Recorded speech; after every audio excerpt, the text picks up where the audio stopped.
नवांश में वो कर्क नवांश में चला गया.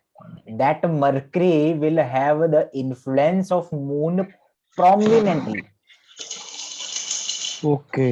Now Okay. this Mercury in moon nakshatra in moon navangsha indicates a good intuition, psychological power. Moon का इन्फ्लुएंस आ गया उस मरकरी में. सो देयर इज अ, जैसे जैसे आप लेवल में आगे बढ़ेंगे देयर विल बी रिफाइनमेंट. अभी आप क्या देख रहे हैं, अभी आप देख रहे हैं मैं पढ़ा रहा हूँ लगन 12 लग्नों में 12 भाव में क्या रिजल्ट होते हैं. आपको पता है कि ये तो किसी बुक में मिल जाएगा, यूट्यूब में भी लोग एस्ट्रोलॉजर बनाते हैं, बट कुछ चीजें रिफाइन होती चली जाएंगी, है ना. लेवल 1, लेवल 2, लेवल 3, लेवल 4, तो वो रिफाइन होता चला जाएगा. फिर आपको चीजें क्लियर होती चली जाएंगी. अच्छा सर ने बताया था वीनस इन टॉरस इन लगना ये देता है. अच्छा टॉरस के इस पार्ट में ये चीज देगा, इस पार्ट में ये देगा. वो आप जब नक्षत्र पढ़ते हैं, जब आप आगे बढ़ते हैं, तब आपको पता चलता है. लेकिन बेस यही रहता है, तो बेस इंपॉर्टेंट है. अदरवाइज ये चीजें तो आपको कहीं भी मिल जाएंगी कि आप जो मैं पढ़ा रहा हूँ 12 लगनों में 12, ठीक है ना. लेकिन मैं क्या सिखा रहा हूँ देखिए, a guru can tell you where to look, but what to look वो आपको पता है, वो आपको देखना है. एक गुरु आपको ये बताएगा देखना कहाँ है, क्या देखना है वो आपको देखना है. समझते हैं मेरी बात? जी गुरु जी. हाँ, स्टूडेंट वही है. जिंदगी भर आदमी हिंट के लिए भटकता है ज्योतिष में. बड़े बड़े कोर्सेज को अगर आप ज्वाइन करेंगे तो क्यों करेंगे, कि पता नहीं 2 घंटे में कौन सा ऐसा टेक्निक मिल जाएगा जिसका हमें पता नहीं. फॉर एग्जाम्पल लोगों को पता नहीं था कि सैटर्न से 10th हाउस देखना चाहिए प्रोफेशन के लिए, बहुत इंपॉर्टेंट रोल है. लेकिन जब वो किसी ने बता दिया तो ऐसा लगता है अच्छा ये टेक्निक, ये तो मुझे मालूम था. सेम डिस्पोजिटिव थ्योरी मिल गई तो सबको पता चलता है कि अरे ये तो इतना आसान है, इसमें क्या है. लेकिन जब तक नहीं मिलता तब तक हम भटकते हैं. आपको ज्योतिष में एक हिंट की जरूरत होती है हमेशा, कि क्या देखना है ये आपने देखना है, लेकिन कहाँ देखना है मैं वो बताऊं. अगर मुझे मान लीजिए कुछ सीखना है, मान लीजिए मुझे लगता है कि यार सामने वाला एस्ट्रोलॉजर मेरे से ज्यादा नॉलेजेबल है, तो मैं इसलिए थोड़ी जाऊंगा कि मुझे कुछ आता नहीं. मैं इसलिए जाऊंगा कि उसका टेक्निक क्या है, वो क्या कर रहा है, बस उसी को मैं पकड़ लूंगा. सर एक क्वेश्चन पूछना था. जी पूछिए पूछिए. सर वर्गो साइन लिटिगेशन डिस्प्यूट, राइट, तो सर एनिमी, ये एनिमी का भी साइन हुआ ना, number 6 Virgo. 6th house and वर्गो. देखिए मैं आपको एक, देखो हर लेक्चर में ना एक गोल्डन टेक्निक दूंगा, ठीक है. वन लाइनर की चीजों को ऐसे भी देखा जाता है, तो आज का मैं दे देता हूँ. 6th हाउस, छठा भाव, आपके अंदर जितनी कमियां है ना, जितने भी वो षड रिपु है आपके अंदर, मान ली ईर्ष्या है, that is also 6th house. या आपसे कौन ईर्ष्या करता है वो भी 6th हाउस और वर्गो से पता चलता है. आप किसकी कमियां निकालते हैं, ठीक है, नुक्ताचीनी, आपका एरर पकड़ लेना, या आप किसी का एरर पकड़ा, that is Virgo and 6th house. Conflict होना, that is also 6th house and Virgo. आपके अंदर जब ईर्ष्या आती है, जब आप किसी के साथ कंपटीशन में उतरते हैं, व्हाट हैपन टू यू, आपके साथ क्या होता है. सबसे पहले मान लीजिए जैसे मैंने यूट्यूब पे वीडियो डाला है, अब किसी को जलन होगी, है ना, जलन होगी तो क्या करेगा वो, कुछ उल्टा सा कमेंट करेगा. अंदर से जला हुआ है ना, वो परेशान है, वो देखो मन पे उसका इफेक्ट आ रहा है, मानसिक तौर पर परेशान हुआ, फिर वो कमेंट लिखता है. अब मान लीजिए मैं उससे प्रभावित हो गया, ठीक है, कंपटीशन में आ गया, मैं उसके साथ उतर गया मैदान में और मैंने कमेंट कर दिया, तो उसको पता चला कि आई एम गिविंग ह्यूमन अटेंशन. वो क्या है, वो प्रॉब्लम है, ठीक है, वो प्रॉब्लम है. I am giving my attention to that problem. अब वो फिर कमेंट करेगा, क्योंकि उसका काम मकसद क्या है, मुझे हराना. मेरे एरर को पकड़ लेगा, पूरी वीडियो में ज्ञान दिया मैंने उसको, वो नजर नहीं आएगा, लेकिन कुछ गलत अगर मान लीजिए वर्ड प्रोनाउंस हो गया वो पकड़ लेगा. फिर क्योंकि उसके अंदर वो ईर्ष्या है, वो कंपटीशन की भावना है, जलन है. अब मैं भी उतर गया उसी में, गुस्सा आ रहा है अंदर ही अंदर, मैं भी जल रहा हूँ. हो क्या रहा है कि जब भी आप किसी कंपटीशन में उतरते हैं, जब आप विरोधियों के साथ इन्वॉल्व हो जाते हैं, when you start giving intention, आपके अंदर जलन आ गया, ईर्ष्या आ गई, आप मानसिक तनाव में आ जाते हैं. आप आपके मन की शांति को खो देते हैं, that is your 4th house. ठीक है, आप अपने लगन को भी खोते हैं, लगन पे इम्पैक्ट जाता है। तो 6th हाउस में कोई प्लेनेट नहीं बैठा होना चाहिए, 6th हाउस में कभी कोई प्लेनेट नहीं होना चाहिए, just a minute. 6th house में कभी कोई प्लेनेट नहीं होना चाहिए, whether it is a benefic whether it is a malefic. Malefic 6th house में बैठेंगे, आपके 4th हाउस को खराब करता है। शनि 6ठे भाव में बैठा हुआ है। ठीक है, तो चंद्रमा को देखिए, चंद्रमा से देखो टेक्निक बता रहा हूँ, 6ठे भाव में बैठा हुआ प्लेनेट आपके 4th हाउस को इंपैक्ट करता है, इसलिए 6ठे भाव में कोई प्लेनेट नहीं होना चाहिए, आपकी मानसिक शांति को बिगाड़ता है वो।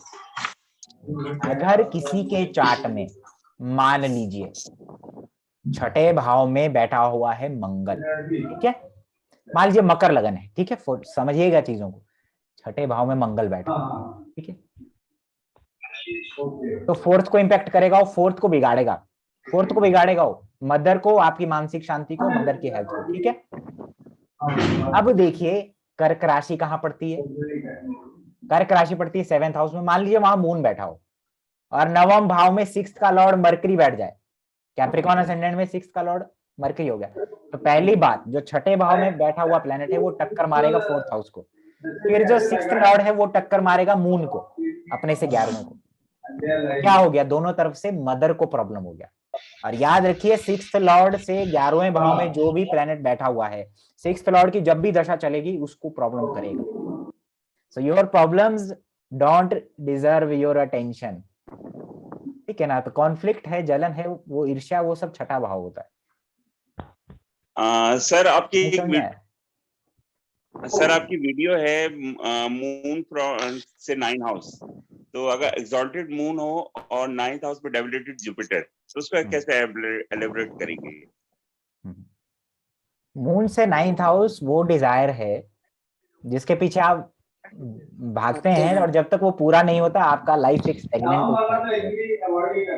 वो आप केस ये क्या एक्सॉल्टेड मून है और जो डेबिलिटेड जुपिटर है उधर, डेबिलेटेड जुपिटर है तो ज्ञान के लिए जाएगा। अब जुपिटर किसका लॉर्ड है उसमें वो जोड़ लीजिए। ठीक है, जुपिटर मान लीजिए 11वें का लॉर्ड है, 2nd का लॉर्ड है, तो आदमी का डिजायर है मनी, इन्वेस्टमेंट या फैमिली। ठीक है, उस तरीके से है, मेरा टेक्निक नहीं है ये, पीयूष जी का टेक्निक था। ठीक है, और जुपिटर और वीनस में फाइनेंस पॉइंट ऑफ व्यू से कैसी डिफरेंस देखते हैं कि दोनों में हमारे यहाँ बात करते हैं, पैसे की बात करते हैं जुपिटर और वीनस से, बट उनमें क्या डिफरेंस है? ओके, कर लीजिए सब। हाँ,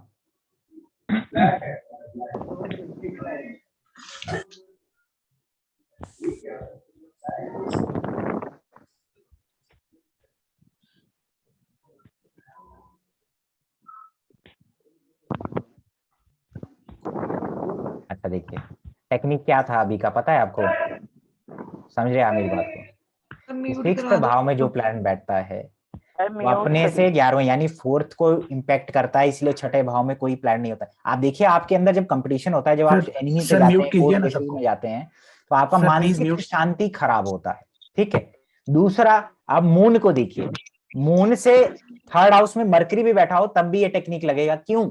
क्योंकि कालपुरुष कुंडली में चंद्रमा 4th का लॉर्ड है, मरकरी 6th का लॉर्ड है। जैसे किसी का कैप्रिकॉर्न असेंडेंट है, मंगल 6ठे में बैठा हो तो मदर के लिए खराब हो जाएगा, क्योंकि 4th को टक्कर देगा, वो मैलिफिक है। अब कर्क राशि 7th में पड़ती है, 9th हाउस में अगर मरकरी स्वराशि का भी बैठा हुआ है तो डेफिनेटली तब भी मदर को प्रॉब्लम है, क्योंकि मरकरी 6th का लॉर्ड है, और मरकरी मून आपस में कालपुरुष कुंडली के हिसाब से 6th और 4th लॉर्ड हो जाते हैं। टेक्निक कहां से निकला कि आप जब जब अटेंशन देंगे, जब जब आप कंपटीशन में उतरते हैं, आप अपना मानसिक तनाव खो देते हैं। इवन ये अपने से अष्टम को भी खराब करता है, यानी आपके लगन को, चोट लगना, जल होता है ना अंदर ही अंदर। जब आदमी कंपटीशन में उतरता है तो आप देखेंगे लोगों के अंदर बहुत सारे गुस्सा हो गया या मानसिक तनाव हो गया, उसकी बॉडी को हार्म करता है ना कोई भी चीज। तो इसीलिए नींद की तरफ जाइए ना, एकांत में। ठीक है, गुरुजी अगर मान लीजिए 6th हाउस से 11th यानी कि 4th हाउस में कोई प्लेनेट है ही नहीं, तब भी अब दिक्कत भी आएगी। ऑफ कोर्स 6th हाउस में कोई प्लैनेट होना नहीं चाहिए। नहीं, अगर 6 से 11th में कोई नहीं है, अच्छा 6 में नहीं होना चाहिए, 6 में नहीं होना चाहिए। हाँ जी, टेक्निक ही 6th हाउस का है। 6th हाउस में जो प्लैनेट बैठेगा वो 4th को इम्पैक्ट कर देगा आप, ठीक है। 6th लॉर्ड अपने से 11वें करेगा, ये टेक्निक है, ठीक है। अब मुझे आपको एक और बताऊं क्वेश्चन है, 6th जो लॉर्ड लोग का 6th लॉर्ड का 9th में बैठना क्यों प्रॉब्लमेटिक है, फादर के लिए और मदर दोनों के लिए।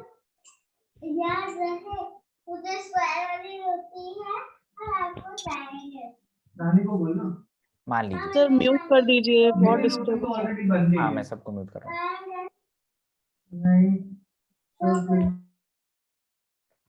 देखो टेक्निक क्या है, टेक्निक क्या है,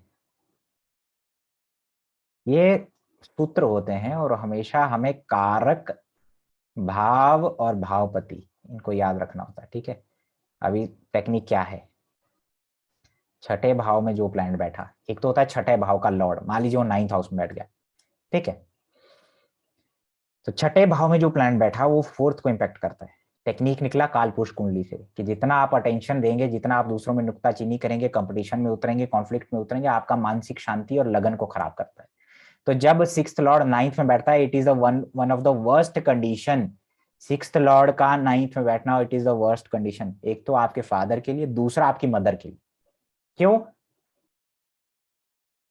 क्योंकि 6th लॉर्ड से अष्टम देखिए 4th पड़ेगा, ठीक है ना। तो छठे भाव में जो प्लैनेट बैठा वो आपके 4th और लगन को खराब करता है। 6th लॉर्ड जहां गया वहां पर भी यही सेम चीज अप्लाई होगा। सबसे वर्स्ट हो जाएगा अगर मून बैठ जाएगा, तो देखो डबल इफेक्ट जाएगा मदर को। मान लीजिए जैसे एक पर्सन है, राहु है, मून केतु है उनका 7th में, और यहाँ है सन मार्स मरकरी, ठीक है। तो कैप्रिकॉन असेंडेंट में 6th और 9th का लॉर्ड मरकरी होता है। तो अब देखो यहाँ पे बैठा हुआ है उसका जुपिटर। तो जैसे ही मरकरी की दशा चल रही है ना, it will be worst for mother and father both. एक तो 6th का लॉर्ड 9th से कनेक्टेड है, ठीक है, तो फादर के साथ कुछ दिक्कत। दूसरा 6th लॉर्ड है मरकरी, तो मरकरी 9th में बैठ करके 4th को इंपैक्ट करेगा, ठीक है, अपने से अष्टम। सेकेंडली मरकरी से 11वें भाव में मून बैठा है तो उसको भी टक्कर देगा, यानी उसको भी खराब करेगा मून, यानी मदर या वाइफ। तो मरकरी की दशा में इसको अपने फादर और मदर की हेल्थ और उससे जूझना पड़ेगा, ठीक है ना। कारपुरुष कुंडली में 4th का लॉर्ड मून है, 6th का लॉर्ड मरकरी है। तो इसलिए जब भी आप 6th हाउस में उतरते हैं आपको मेंटली परेशान 4th हाउस में जाता है, ठीक है ना। इसीलिए बोला जाता है कि अजात शत्रु रहिए जीवन में, अटेंशन मत दीजिए अपने शत्रुओं को, अपने कंपटीटर्स को, अपना काम करते जाइए। इससे आपको शांति मिलता है और कुछ नहीं होगा, शांति मिलेगा। जितना आप लड़ेंगे भिड़ेंगे, ईर्ष्या रखेंगे, उतना आपके बॉडी के अंदर, जितना आप गुस्सा करेंगे उतना आपको प्रॉब्लम होता है। तो टेक्निक को समझने वाली बात है, इसको ध्यान से समझिए कि मेरा मतलब क्या है बोलने का, ठीक है। तो इसको मैं डिलीट करता हूं। और आपने जो पूछा, आपने क्या पूछा कि what is the difference between Venus and. Sir एक क्वेश्चन वो पहली वाली टेक्निक से रिलेटेड, कैन आई आस्क? जी बोलिए। सर अगर आपने जैसे कहा कि 6th हाउस में अगर कोई प्लैनेट है अगर सपोज, तो अगर वो अपना असर दिखाएंगे सर, वो कंट्रोल कैसे कर सकता है? मैंने बोला ना, कंट्रोल करने के लिए आपको वो कंपिटिटर्स देगा। आपके साथ देखो 6th हाउस से हम ये भी देखते हैं कि 6th का लॉर्ड कहाँ गया, आपके साथ जलन और ईर्ष्या कौन लोग रखते हैं, आपके साथ कंपटीशन कौन लोग रखेंगे, है ना। जाके 6th लॉर्ड लगन में गया तो आदमी के अंदर एक कंपटीशन की भावना, या सामने वाले जितने भी लोग होंगे नेचुरली उसके साथ कंपटीशन की भावना रखेंगे, तो उसको अवॉइड करना है। अदरवाइज क्या होगा, वो कंपटीशन में उतरेगा, ईर्ष्या आएगी, जलन आएगा, कंपटीशन उतरेगा, मानसिक तनाव होगा, लगन को खराब करेगा, वो अपनी बॉडी को खराब करेगा। तो सिंपल है, आपने उसको माइंड को कंट्रोल करिए, अटेंशन मत दीजिए। और सर ये जी सर, ये चीज मतलब सिर्फ 6th हाउस के लिए देखेंगे, वर्गो जहाँ भी पढ़ रहा है उसके वर्गों लिए के लिए उसमें भी भी? मरकरी का वर्गों के लिए। मून से 3rd हाउस में बैठना प्रॉब्लमेटिक है, मदर के लिए, आपकी मानसिक शांति के लिए, देख लीजिएगा, है ना। सर अगर 6th लॉर्ड अगर एग्जॉल्टेड हो जाए, जो मर्जी हो, जो मर्जी हो, एनर्जी रहेगी फिर वो Of नेटिव के course. अंदर, तो वो मजबूर है वो करने के लिए। मुझे हाँ, ऐसा लगता है कि वो प्लैनेट्स अपनी एनर्जी तो इतनी शो करेंगे ही जबरदस्त तरीके of से, course. उसके अंदर अगर मंगल है तो कंपटीशन की भावना होगी ही होगी उसके अंदर। होगी वो होगी और शायद विन लेट करना चाहेगा, वो बहुत ज्यादा लगाएगा, तो इसलिए कहते हैं मेलेफिक 6th हाउस में आपको शत्रुओं पर विजय प्राप्त करता है। क्यों? क्योंकि वो आदमी बस पूरा, या तो उसके साथ कुछ डिवाइन फोर्सेस काम करती है, या वो खुद ही पूरा झोंक जाता है, वो टेक्टिक्स अपनाता है अपने एनिमीज को। लेकिन उसको देखना, उसके 4th हाउस और लगन को खराब करता है, ठीक है ना, अगर परेशान बाकी है। प्लैनेट्स का सपोर्ट होगा तो शायद वो एक समय के बाद कंट्रोल कर सके। जी, ठीक है। ऑफ कोर्स गुरुजी अगर seventh other lord, factors are there. अगर 7th लॉर्ड अपने से 11 चला गया तो उसकी दशा में भी फिर 7th हाउस में प्रॉब्लम्स आएंगी। 7th लॉर्ड अपने से 11th में चला गया, उसकी दशा में भी प्रॉब्लम्स आएंगी, या 7th हाउस में जो प्लेनेट बैठा होगा वो फिर उसको प्रॉब्लम करेगा। नहीं, मैं तो 6th हाउस की बात कर रहा हूँ अभी, मैंने 7th हाउस का बात किया ही नहीं कुछ भी। मैं 6th हाउस का टेक्निक नहीं बता रहा था आपको, ठीक है। नहीं, 7th आपका हाउस का मैंने यूट्यूब पे ऐसे बताया नहीं। आपका एक यूट्यूब पे वीडियो है ना कि 7th का लॉर्ड अगर अपने से 11 चला जाए तो वो प्रॉब्लम करता देखो, है। वो उन चीजों के लिए अच्छा होता है कि आपको गेन्स मिल सकते हैं शादी के बाद, लव मैरिजेस के लिए अच्छा होता है। बट सम टाइम्स, जैसे मून हो गया 7th लॉर्ड, या सन हो गया 7th लॉर्ड, ठीक है, या वीनस हो गया 7th लॉर्ड, तो वो अच्छा नहीं मानते हैं ना, हेल्थ के लिए या आपकी मैरिड लाइफ के लिए। क्यों? क्योंकि कालपुरुष कुंडली में जो 5th का लॉर्ड है, वो सन है, वो डेबिलेटेड हो जाता है 7th में जाके, और दे बोथ आर एनिमीज, ठीक है। तो जब हम लेट मैरिज कॉम्बिनेशन देखते हैं तो हम ये भी देखते हैं कि 7th का 5th से कनेक्शन, सन और वीनस का 3-11 का संबंध, ठीक है, वो सब चीजें देखते हैं हम लोग। ठीक अच्छा, है गुरु, thank एक you। एक किसी ने क्वेश्चन पूछा था कि वीनस और जुपिटर, ठीक है, देखो जुपिटर जो होता है ना, इट्स लाइक जो ट्रेजरी होती है ना आपकी, जहां पे धन का लेन देन होता है या धन जहां पे एकत्रित रहता है, ठीक है, that is Jupiter. Venus currency है, जो नोट है ना, नोट जो नोट है, that is Venus. Venus currency